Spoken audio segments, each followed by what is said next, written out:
Well, good afternoon, everyone. It is a rare Monday episode of Advancement Live. It's Monday, June 26th. It's 2 o'clock Eastern Time, and we are talking about one of my all-time favorite topics that I am ashamed at how little I know about these days, and that is LinkedIn and some new strategies for using it, not only to engage our alumni, but also to engage students with alumni. And I have three absolute LinkedIn rock stars on today's episode who I'll introduce you to in just a little bit.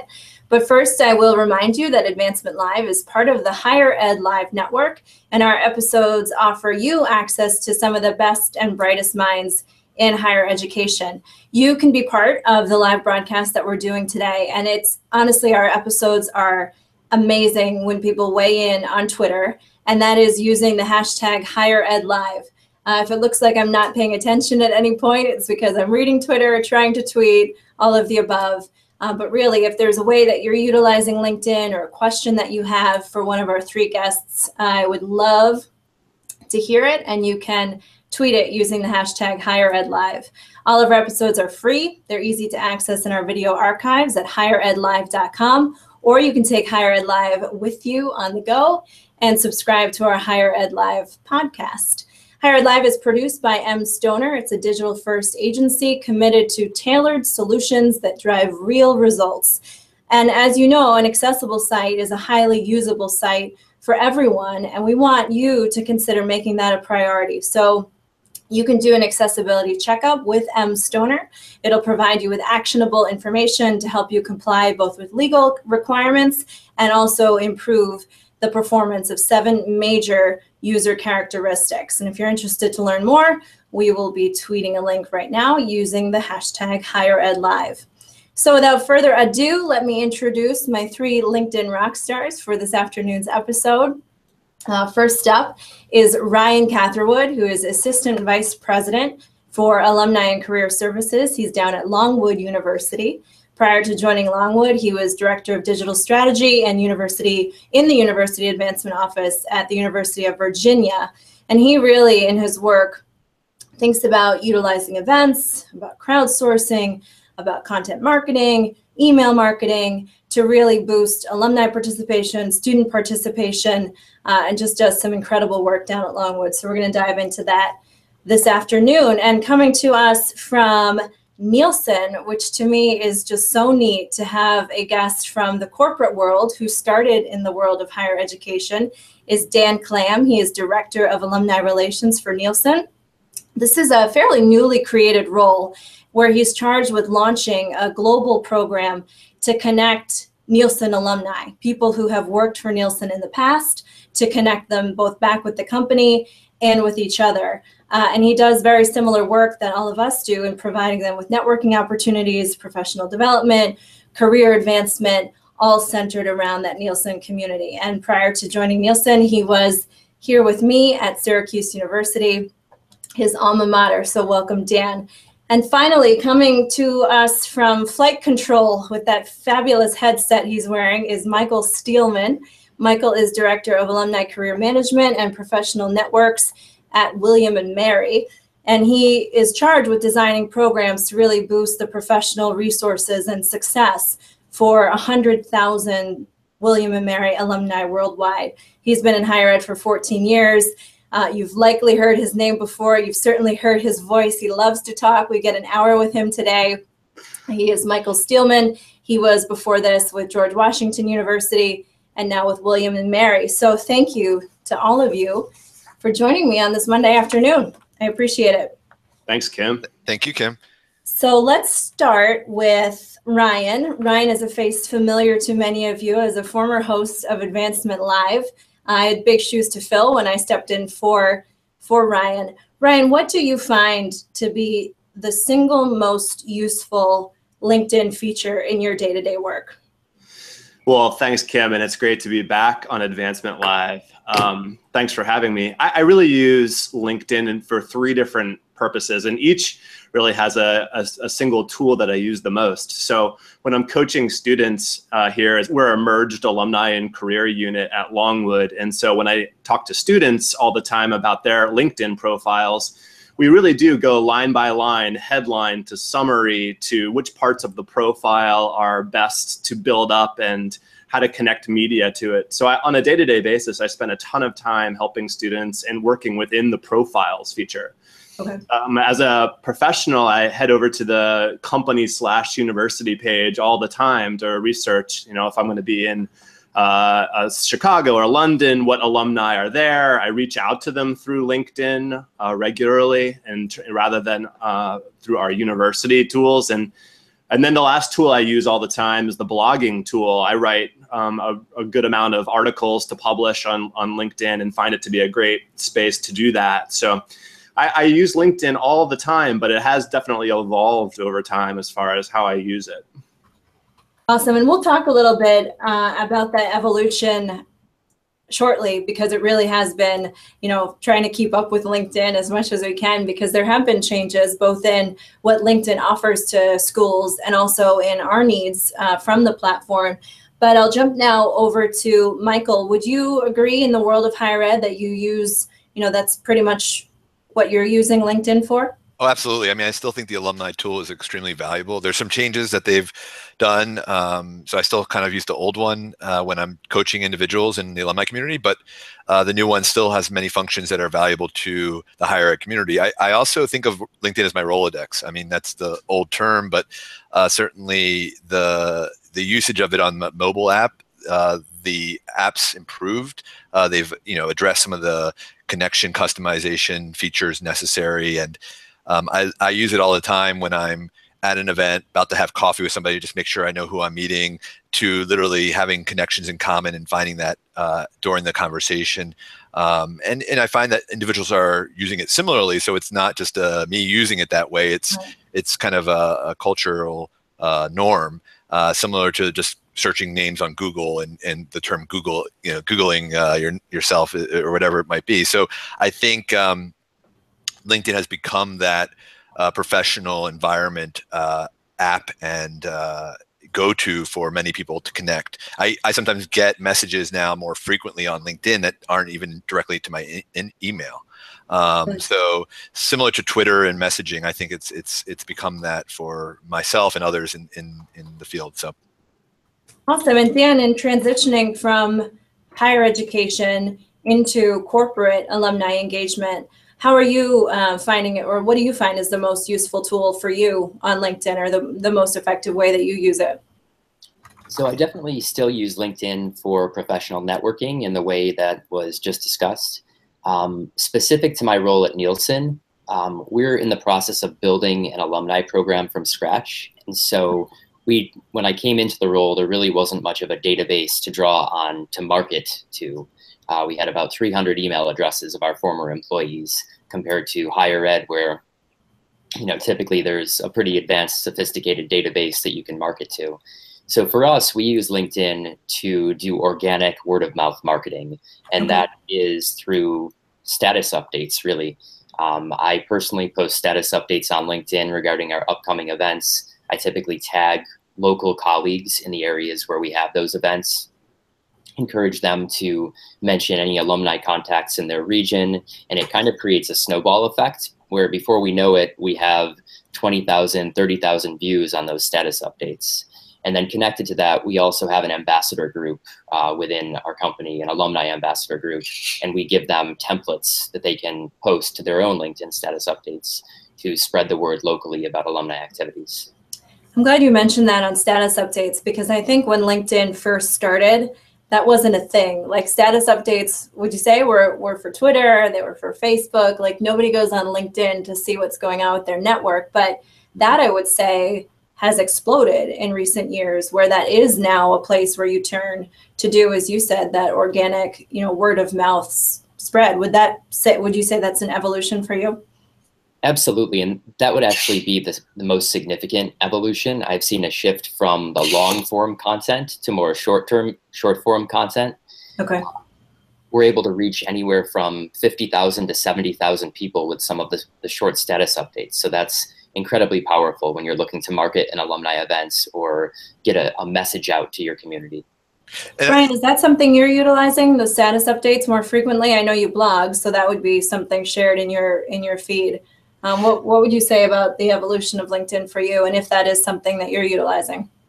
Yeah, well, absolutely. When we're using the university company page to post and share content, it has become part of our rhythm, right? So scheduling in advance content to go up on Facebook, on Twitter, on LinkedIn, on our connected accounts. The university's marketing and communications unit basically said, here's the LinkedIn page. You guys do what you want to do with it. So we definitely play around, and we do have a regular content marketing strategy that includes that tool. So I would agree that our work around social sharing and content creation, but now to drive traffic to our website, right? That's been sort of the way things have changed, is rather than keeping things in LinkedIn through, and we'll talk about groups, like we use it more to drive traffic in an inbound strategy. And I would just echo Ryan's points there. I mean, we at William & Mary, I'm managing the university company page, which they merged into one on LinkedIn's side in the past year or so. And I think to Dan's point, I mean, that's an incredible free way to market your programs, your news of your institution, some of the great work, the scholarly work, the research that's going on. It's also a great way to showcase the relationships with companies like Nielsen or whatever your university is partnering with, by connecting the dots of their follower base and your university and their employees that are there. Let's say the CEO is visiting your campus, how you can bring that to utilizing LinkedIn and the people that are following that person and how it connects back to your institution. It's great recruitment marketing, as well as just overall business marketing of your brand, of your institution in the corporate world. So I think, given that it's the home for recruitment, for connections in the professional sense, it doesn't hurt to spend some time and focus your higher ed marketing plan with LinkedIn in it, and not just on the bottom of the list of social media, but really up there in the top with Facebook and Twitter. Right. No, I agree with you 100%. Ryan, you mentioned groups. In my career services days, groups were my bread and butter. Dan and I worked together in utilizing alumni groups to really help students to easily message alumni, to easily be able to search a group to find who was in there from a certain company. LinkedIn has made some changes to groups. I know it was some growing pains for those of us who use them frequently. But what have you found as a good workaround for that? How are you utilizing groups, or what are you suggesting to students instead for that outreach and that connection? Yeah, it's really interesting. So here at Longwood, when we have an appointment with an alum or a student and we're talking about utilizing LinkedIn to make connections, we definitely don't point them towards groups. We point them towards the alumni page. And then we teach them the strategy around asking for an informational interview, right? Using the connectivity of, where do you want to live? Well, okay, let's sort through the data that way. Where would you be interested in working? What's your major? And sort through the data, and then make an individualized strategy with a student around contacting each of those people through LinkedIn. But also we deployed the Graduate product, which is another network, right? And in that network are people that have said, I'd like to help by having informational interviews with students. And so we sort of think about alumni, the teaching students about their alumni through LinkedIn first, but if you really want a group of engaged alumni who have said, yes, I'd love to have that coffee date with a student, we're pointing them a different direction, not towards the groups, actually. And it's interesting that I'm sure there's plenty of universities that continue to point towards groups as far as how to access alumni willing to help, but that's not a strategy that we've taken here.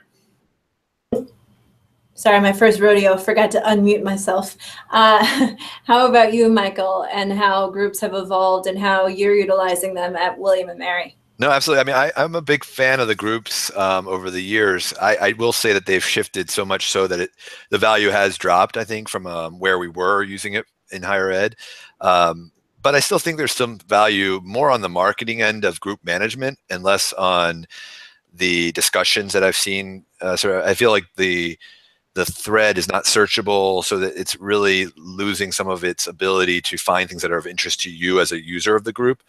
From an administrative standpoint, I still have the ability to send an announcement to our members. So when I joined William & Mary about a year and a half ago, I found that there were several groups that were created. And so my strategy was less about merging them all into one group, because I knew that, there's no way LinkedIn can merge them behind the scenes. It has to be a opt-in feature of the individual members.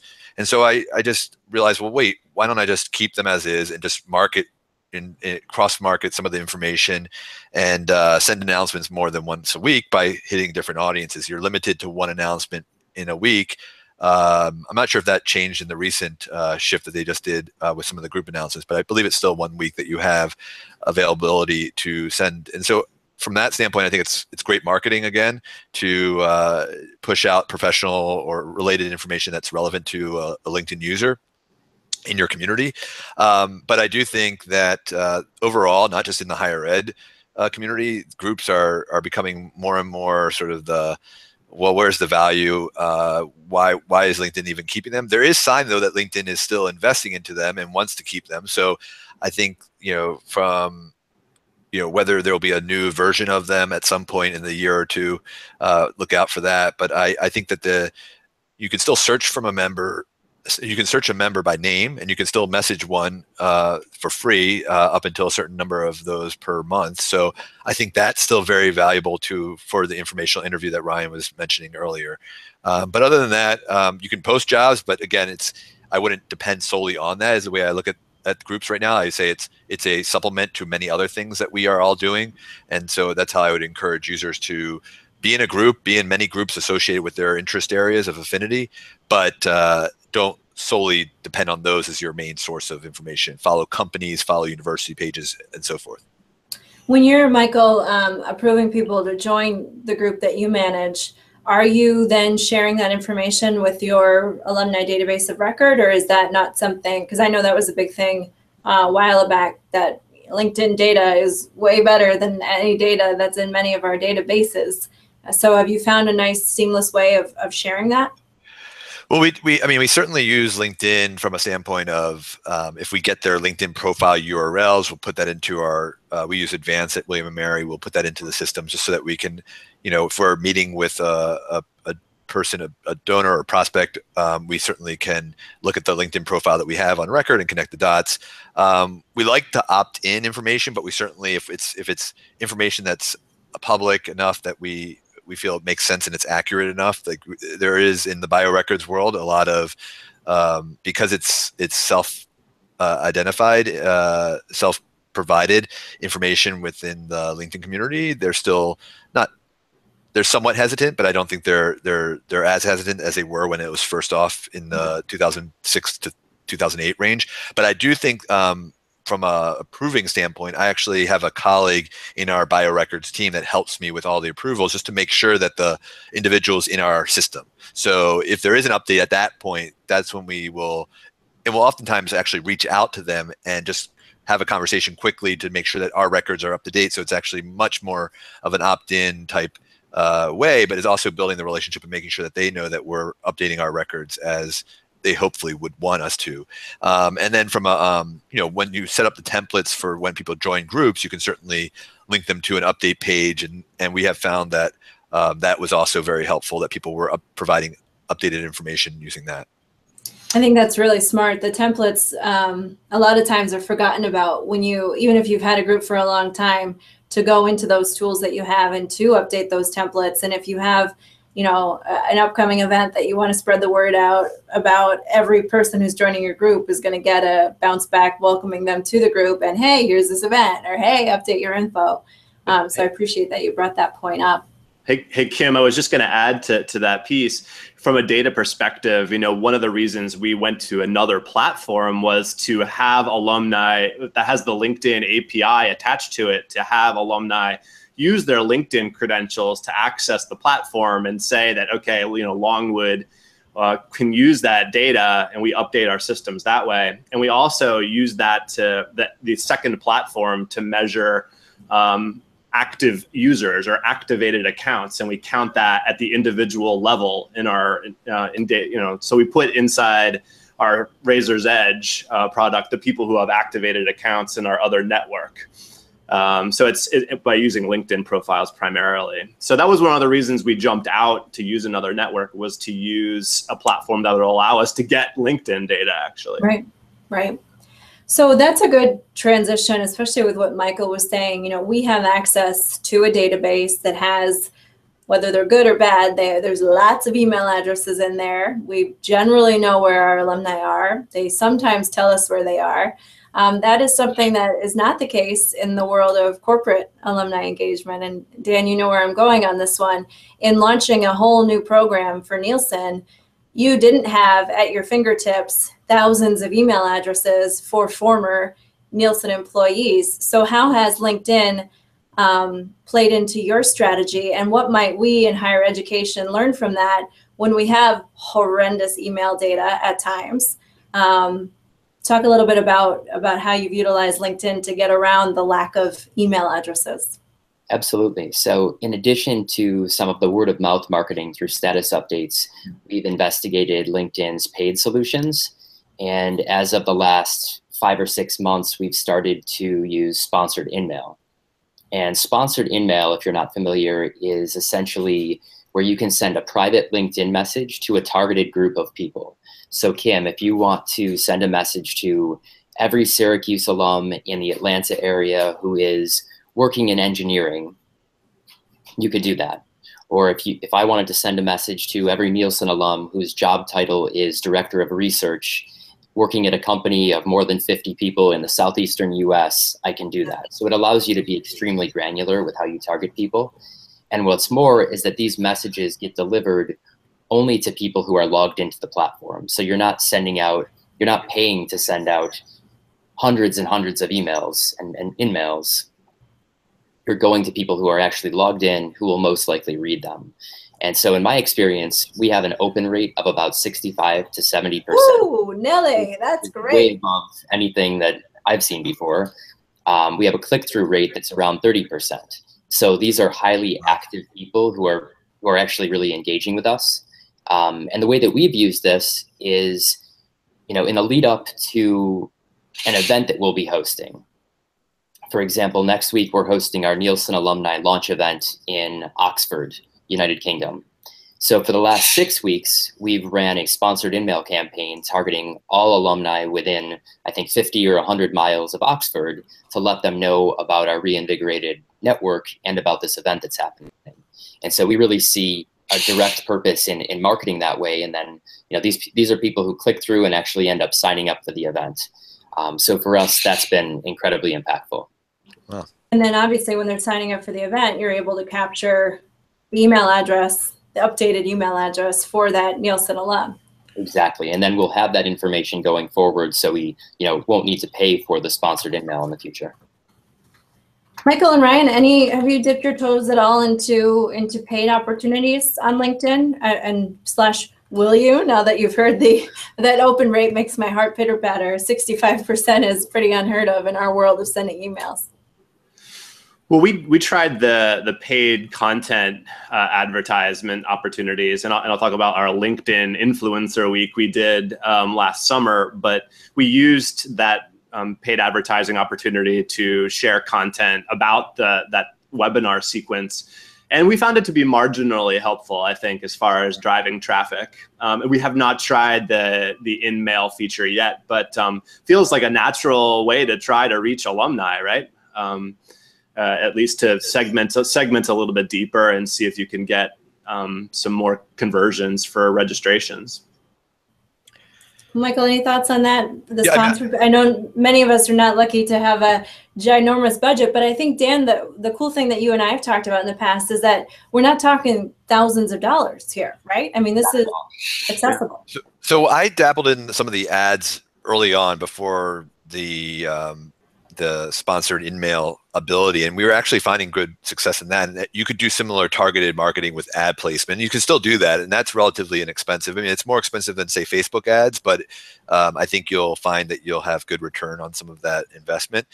Many institutions I know, including William & Mary, have used some of the InMail features for promoting grad programs to some of LinkedIn members. So it's similar, with Dan's situation, you're targeting a group of people that you don't have necessarily their emails, but you know what level they were at your company based on their records and their profiles, and you're trying to reach them in ways that would be interesting to them. And so I think similar in the higher ed world is, how do we get to certain professionals that might be interested in some of the programs that we do, and if our alumni efforts, sort of if we're wearing alumni hat, we're looking at donors, for example, of programs that we're doing that are interesting for that professional out there. How do we get their attention on some of the things? They may not be alumni of our institution. They might be just a big supporter of the programs that we're doing, and how can we bring attention to something like that that may not be on the radar all the time? So using LinkedIn to do that could be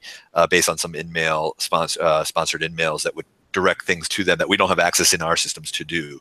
So I think it's not a bad idea, and it's certainly not so expensive that it's completely out of question. It's just more of not wasting that an email. So thinking about what you can access from your own system, and then what you need to supplement that using sponsored in-mails. What I like too is that you can choose, similar as you would with an email, you can choose who your sender is. So even if I, Kim Brown, am writing the content, if I'm connected to the person who I want to send this sponsored in-mail, it can go on behalf of that person. So I think for our colleagues who are considering this as a strategy, as long as you're connected to your associate vice president, to your school or college dean, it can appear that in-mail is coming from that well-positioned person at your university. And that might, imagine getting an in-mail from the dean of Newhouse here at Syracuse inviting you to the event, and it can be personalized to say, "Hi, Dan, I'd love to see you in New York City." Do you agree with that, Dan, that personalization is, especially effective with the in-mails? Absolutely. I would say personalization, and also the other thing I found to be important is thinking very carefully about subject line, because people are getting all sorts of in-mails and messages on LinkedIn. And so it's very easy to overlook something if the subject line is not very specific and compelling. So whenever possible, if I'm sending to a targeted group, I make sure to let them know right in the subject line that what the target is. So if I'm looking at, Nielsen alumni in South Carolina, I would include that in the subject line so that they can see this is an intentional message. It's not just, spam going out to the entire Nielsen alumni base. It's neat. It's something that I think we'll be diving or dipping our toes in a little bit more as we progress and see that some of our data is just, it's not where it needs to be. But in LinkedIn, you have a more surefire way of reaching your folks. Ryan, you mentioned you utilized it a little bit for your LinkedIn Influencers Week, which I think is the neatest concept. Yes, I just said neat. It is a neat concept. It was really neat. LinkedIn Influencers Week. Can you share what that was, and really just, were you pleased with how it went?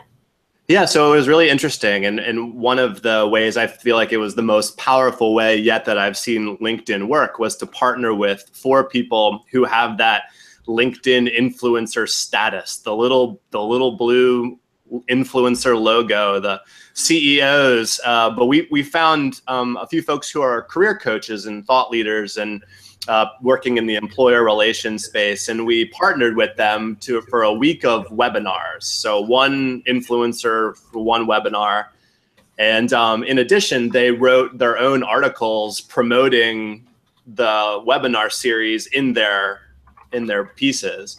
And we registered thousands of people from a couple thousand individuals, 3,500 registrations. And so people signed up and watched these webinars, but in the Longwood University name got out there through LinkedIn to places that probably never heard of Longwood before through the power of this influencer marketing.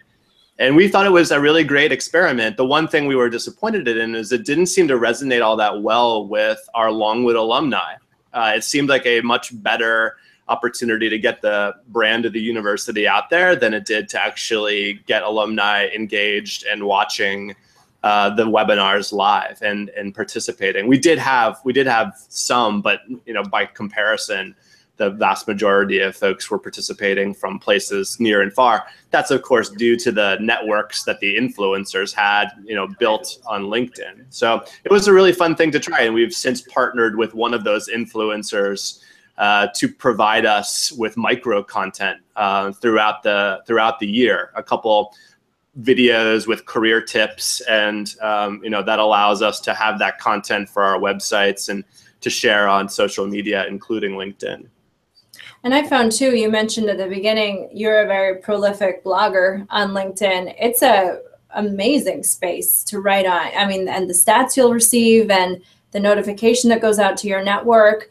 For colleagues who are looking at maybe considering blogging or considering doing a little bit more as professionals, would you recommend LinkedIn as a platform, or are you, maybe not so sure that that's the best place to be writing?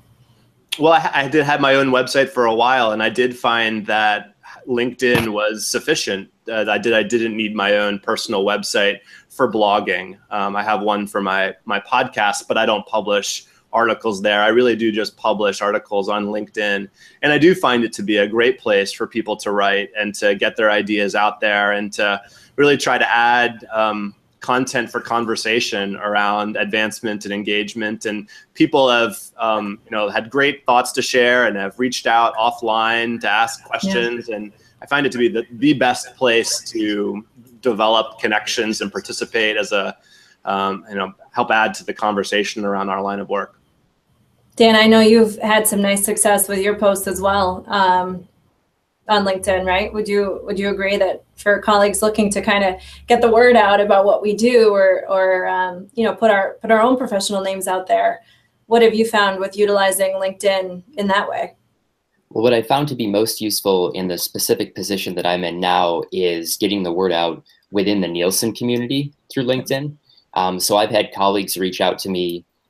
In fact, I just got a message this morning from the managing director of Nielsen Romania, who saw something that I posted on LinkedIn and he wants to talk about alumni relations. So just for getting the word out within our, alumni/employee/leader community, LinkedIn has been incredibly useful, both the status updates and the longer form blog posts. Awesome. As we approach past the halfway point of our episode, I knew this would be an easy, awesome conversation with all three of you. I just want to remind folks who are tuned in, we have 45 viewers. Remind folks who are tuned in that you can ask questions of us using the hashtag HigherEdLive, and I'll ask those of Michael, Ryan, or Dan live during the show. Or if there's any way that you're utilizing LinkedIn that we haven't thought about yet, haven't talked about yet, please do share that, because that certainly adds to our conversation. Ryan, I want to, actually just kidding, not Ryan, Michael. Can I chime in on the blog thing? I don't blog a lot myself, but I certainly repurpose things that are valuable, either on university or something that's interesting. So I encourage all of you that to think about repurposing things that are already in other sites to connect it back to LinkedIn. Don't just assume, like you could post it on your own and really utilize your update if you don't feel like you're a writer of your own content. I think that it's not copying it, it's literally giving credit to those that wrote it, but directing it from LinkedIn in your follower base. And I think that kind of was Ryan's program, the 4 Influencers, was an example of how that spread. And I think the power of LinkedIn is pretty amazing with that, just to help the brand and look to your alumni who are influencers. Right. William & Mary is fortunate that Beth Comstock is an alumna, and I watch her on LinkedIn. She's posting daily very interesting things and conversations with her role at GE. So I think look to your alumni that are there, make sure you're following them, make sure you're giving them the support that your university can give them through LinkedIn. It will only help spread to their followers.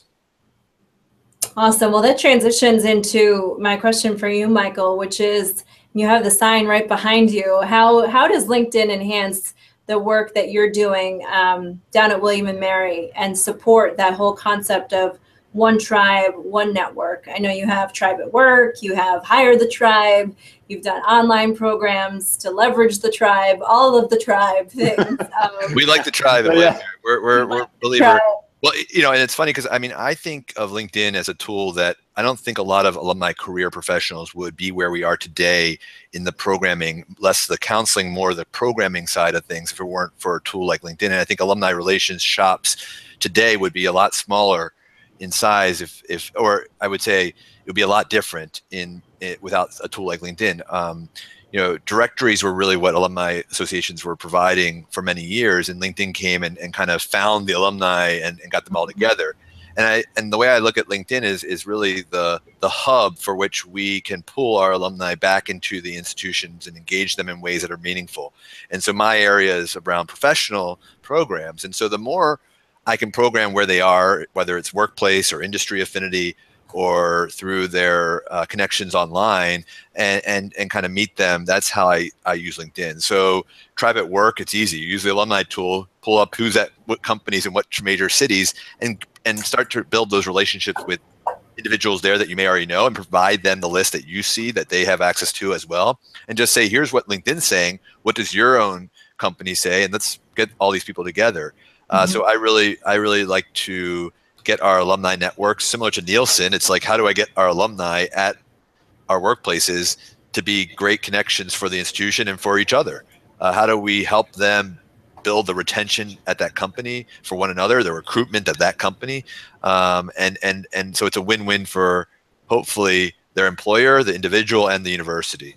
The higher the tribe obviously connects back to that, and the concept of recruiting talent, both for students. I direct them back to the programs that the career centers are doing for recruiting talent of current students and recent grads, and then developing ways for alumni to recruit one another. And then the online program, so identifying webinar presenters is certainly a great vehicle. I use LinkedIn like I would coach somebody. I'm looking for people to identify to help me further the success of our graduates. So whether there's someone that's a career coach or an outstanding marketing professional that can help provide guidance to others on communications and marketing, I'm looking for them to share their expertise, and I'm just using LinkedIn to identify, recruit, and promote. And then the online networking. So we use Brazen's online networking platform, and the way I look at that tool, and when I was at GW and sort of starting those programs, I actually called them LinkedIn online networking, and people always thought it was connected into LinkedIn, and there was this whole thing through LinkedIn. But really, my concept was all about, if you look at your alumni base on the alumni tool, you're either somewhere around 20 to 150 to 200,000 if you're the Big 10 public universities. But for William & Mary, we have around 50-some thousand to 60,000 alumni, and so that's a good percentage of our graduating living alumni.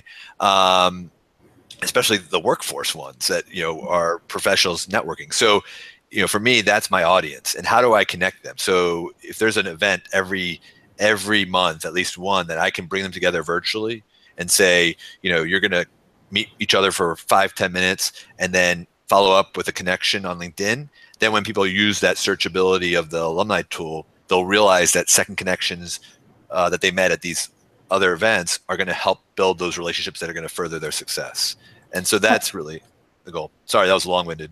That was a Steelman answer. That was a Steelman answer. I knew we'd get one during this episode. And before we even launched the episode, before we started earlier, you and Dan were chatting about how your work in higher education, or Ryan's work, or my work, and what we're doing for the alumni of our universities, for William & Mary, for Longwood, for Syracuse, might be enhanced, or there might be a partnership with people who are doing what Dan is doing with companies like Nielsen, Goldman Sachs, others that have started these corporate alumni programs. So can you, let's do a little brainstorm, if you will, for a few minutes as to what that might look like. Dan wants to know who's worked for Nielsen. You have access to alumni who have worked for Nielsen. How do you potentially work together? Well, I also think it's a professional development sort of discussion too, as to what are we able to offer in our resources and what are they able to offer in their resources. For those of us in the higher ed, we all know about NACE. It's a terrific organization related to career centers and employers that are developing recruitment pipelines for recent graduates and students in their internship programs and early graduate programs. I think similarly, there's many organizations, major large organizations that have alumni bases like Dan's, as well as law firms I'm seeing that are looking at it as opportunities for client development, business partnerships, all the things of engagement. When we look at higher ed, it's sort of, we want our alumni to be donors, supporters, participants, future students potentially if they are looking for graduate programs.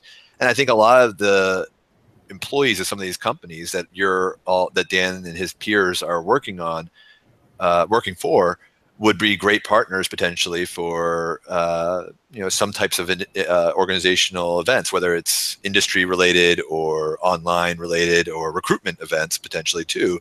But what that we'll see. I'm sure Dan and I can brainstorm a little bit as well. But I think professional development, and also I'm curious what you're tasked with a little bit beyond just the traditional business development and things. Like, what do you see in the horizon for alumni alumni individuals like yourself? So first, I think there's a lot of very closely aligned goals between higher ed alumni programs and corporate alumni programs. And like you said, looking at professional development opportunities and webinars and things of that nature, local networking events, I could definitely see collaboration opportunities there. In terms of corporate alumni programs in general and kind of the direction of things, we see a few different reasons why companies are creating these programs. We're seeing that it's about talent acquisition, meaning that the companies are interested in building this pool of candidates who can potentially come back and boomerang back to the company and work someday. It's about brand ambassadorship, which means that we recognize we have these former employees out in the world. They get asked about their experience working for our company. We want to make sure that they're well informed about what the company is all about today, and we want to make sure that they're speaking positively about the company. And it's also about business development, which, as you mentioned, is client relationships, driving business back to our company. So those are some of like the main reasons that a company would go about creating a corporate alumni program. And I think that there's, especially in the area of professional developments and networking, there's a lot of opportunity for collaboration with the higher ed space. Ryan, anything you'd add to that conversation as you think about? Yeah, it kind of leads me to my anything on the horizon final question. Well, I think that there's a great opportunity when it comes to building volunteer experiences around utilizing LinkedIn, right? Our alumni are alumni, but they have access to lots of different networks. And even to do that through LinkedIn, you can participate in all sorts of different ways. You don't have to engage with your alumni population. One of the things that we did was we created a 1 hour a month volunteer program. Mm-hmm. And for that 1 hour a month of time, we asked alumni to endorse or on LinkedIn or write a recommendation for a fellow alum on LinkedIn. And then to actually have active engagement on LinkedIn as a member of the alumni community as something that we were not just asking for, but also rewarding. So when people would build their network using LinkedIn, we would send them a rewards box of Longwood gear or hats and scarves and various things. And so we can ask alumni to be volunteers by just using LinkedIn to connect with alumni. Ryan, I'll just echo that a bit. I mean, I didn't mention this earlier, but some of the webinar presenters and others I've found by literally their responses to a post I did for the university. So if they commented positively on a post and it was really interesting, I look at their profile and I'm like, wow, this is a really fascinating individual. I'd love to reach out. So I use that post of their acknowledgement that they've posted as a reason for me to reach out, and it's been quite successful that way. So I encourage all of you to look at the likes and the comments that alumni are posting, or in Dan's situation, the past employees are posting to their, following that company. Well, think about it. We're always looking for these ongoing volunteer opportunities and scalable volunteer opportunities, right? Not based on building a board or participating in small groups. To sort of be volunteer on behalf of the university by using LinkedIn, you can build things that are ongoing and then reward larger groups of alumni. That's terrific. I want to touch base, mention quickly, Michael said several times about the alumni tool, which is now more hidden in LinkedIn than it used to be. And it really is a game changer, life changer, world changer, wonderful. So I just wanted to call out for folks how to find that now. and that is to search for any university, make sure you're on their university page, and then click See Alumni, and that will show you the alumni tool. And then that's searchable by where they're living, where they're working, what they studied. It's just a really, really powerful tool. And you can look not only at your alma mater, but any school that you're interested in. Or you can simply go to linkedin.com/alumni if you're logged in, and it'll automatically show you the alumni tool for the university that you went to, and then you can easily change it. So did I get that right? As to where, do you know I had to Google that, guys? That was very impressive. So long.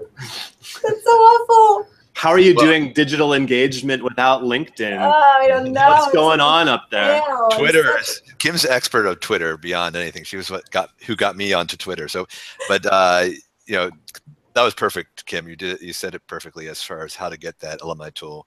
And similar to it's a company page is really what it is. The alumni, the university pages are now company pages. So Nielsen, you can see alumni that are working of your university that are working there now, or connections that you have through that tool as well, right, Dan? I think that's correct. Yes. Anything that, let's see, we just had a question related to this. Do any of you think that LinkedIn will get rid of that feature to find alumni? Do you think that that's something that's going away, or do you think that LinkedIn sees the value in that and will keep it? That's from John. Hi, John. Hi, John. John. I mean, who knows? I mean, I think there's a lot of things that they've changed. I mean, one thing we didn't mention is Sales Navigator. I actually have dabbled a little into testing that out a bit. That's another paid version of LinkedIn that you can now, if you remember where there was the notes section and the ability to tag and organize all of your individual connections, they moved that into a premium feature called Sales Navigator. And it also provides a lot more than just that from a sales relationship management tool. But so if you're in higher ed and in fundraising or in research in that area, it might be worthwhile. Dan, it might be also valuable for you in your capacity, but I would, I'm not here to promote a tool of LinkedIn in that sense. But to answer your question, Kim, I think, just like that, who knows what they're going to do to make sure that they drive their revenue stream. I think that's why it's so important for all of us at institutions or places of corporations that we are working in this capacity, to really pull things back to our own data systems as well, as much as we can. But this tool, I don't think it's going anywhere. I think it's still a great tool for the way that LinkedIn can balance its relationship with higher education, its role within the LinkedIn community of resources, and still provide something of value to higher ed. They switched a lot of their attention from the higher ed team more into a marketing higher ed team, and so those of us that worked with John Hill and others and Christina Allen, that team is less that direction. It's more a marketing focus. But with Microsoft's now purchase, who knows? I mean, a lot of things can change with companies. Right. So I'm curious, Ryan, what do you think? Well, I was just going to say, it was clear from that reorg, and I think after John Hill and Omar Garriott and some of those folks left, that there was this kind of exhale around higher ed for LinkedIn that was palpable. Like, you can kind of sense a lot of the decreases in sort of, we haven't talked about LinkedIn for a while, right? Like, there's a reason for that. I think, LinkedIn stopped worrying as much about higher ed. It seems like they built those algorithms for the alumni finder, and so it would be kind of silly to pull them away. Right. I think we could help ourselves as an industry by trying things like InMail and, paying to use the platform to communicate with alumni to make sure that they keep us around.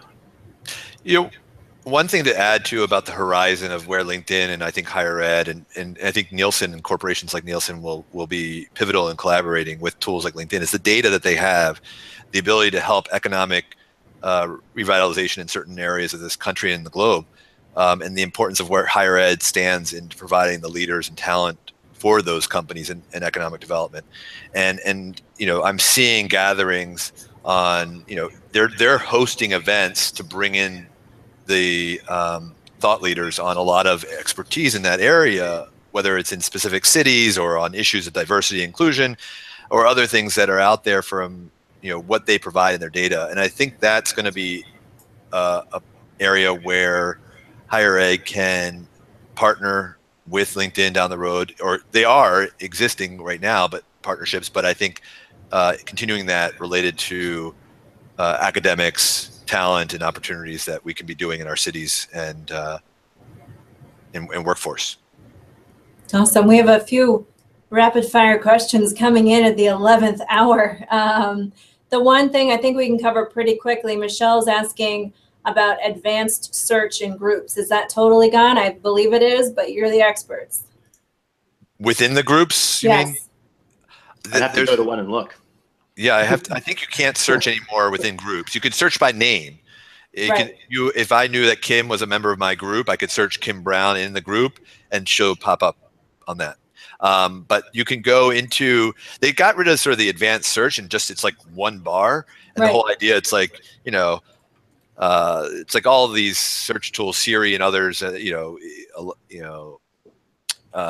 just you type in something that you're thinking and it will figure it out for you, basically. So they determined that was better than just having all these extra fields that people had. Now, there is a filter section that you can search by filters. So if you go to the search box and type search for, or if you like go to type a name and you look at the very bottom, it says search for people with filters.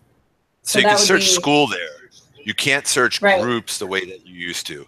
So just as you can search within groups, your groups, you could search, but you're not going to search with, you can search groups for the type of group that you want to join, but you can't search people for connections within a group.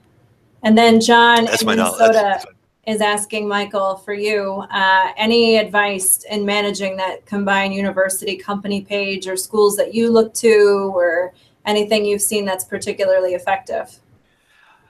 Well, I mean, I'm still working on that, John. So I think that there's a, you know, I think the challenge. John's probably doing it best.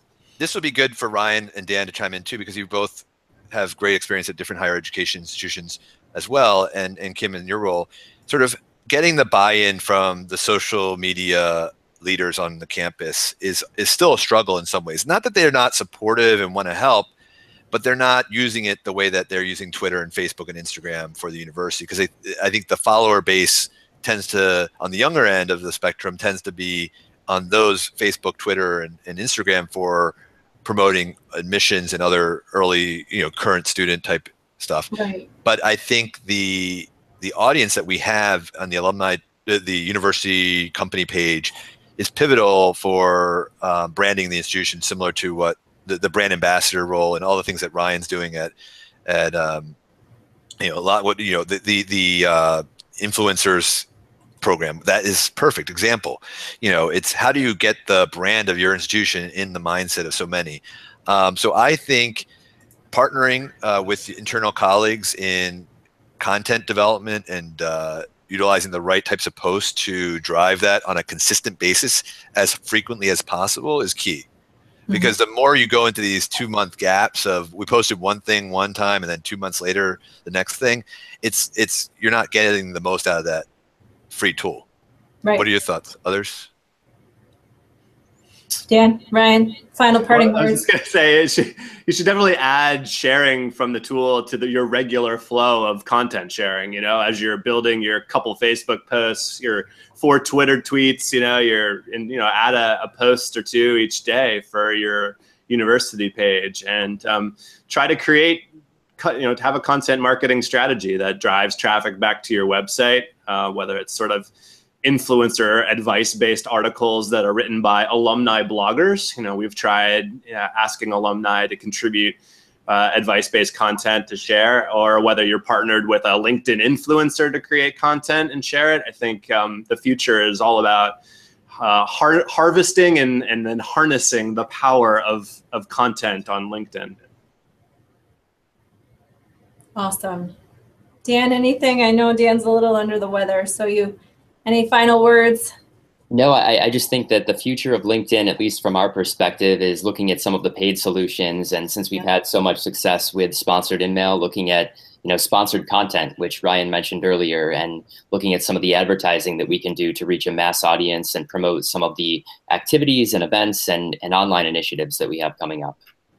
And Kim, I'll second Dan and say that, it's okay to pay a little for LinkedIn in some things. I'm not supporting it in that statement of like, you have to go and pay for it. But I think there's a lot of great free things that people aren't using still. And I think until they fully commit to those and use them to their full capacity, I would urge them to really, be careful not to just spend money. Look at all the options, but spend some money too, because I think it's gonna show in the return on that investment. So time and some funding would really be worthwhile for every institution. And check out the learning module tool, right? They bought lynda.com, and we just had a team member who wanted to learn Adobe InDesign, and rather than send her, to a full day conference, we're like, well, hey, start here, it's free, right? Or part That's of the LYNDA for folks who are like, wait, what'd you say, Linda? Yeah, Linda, LYNDA.com. And Kim, one thought to that, you just remind me, Ryan, a lot of people have this sort of, they move this or they shut down this and they get frustrated and they just give up on LinkedIn. And I'm a believer that it's going to change. Everything's evolving, and they're going to be, they're putting a lot of time and money into teams to figure out what is right. And some of them are going to be failures, just like everything that we've done something that's great and something that's not been great. And I think, though, the overall tool should be something that you look to where you can best leverage for your current needs and where it's currently as an environment, and build with it, not to get frustrated every time they change something, but see where you can evolve. Trust me, there's things that they've done that I'm not happy with, but there's great things that I'm still able to use and take advantage of and for the mission of what we're trying to accomplish. So that is a glass is always half full way to end this episode, Michael. Thank you very much. I try with my great headset too. So with your air traffic controller headset, you end on a happy, positive note. Well, thank you again to M. Stoner, who makes all of these episodes possible, to Ryan Catherwood, to Dan Clam, to Michael Steelman, to all of you who stuck with us for this whole episode. Really, really great stuff. And I appreciate all of you spending the hour with us. And thanks again to Ryan, to Dan, and to Michael. Thank you, Kim. Thank you, Kim. Thank you. Bye.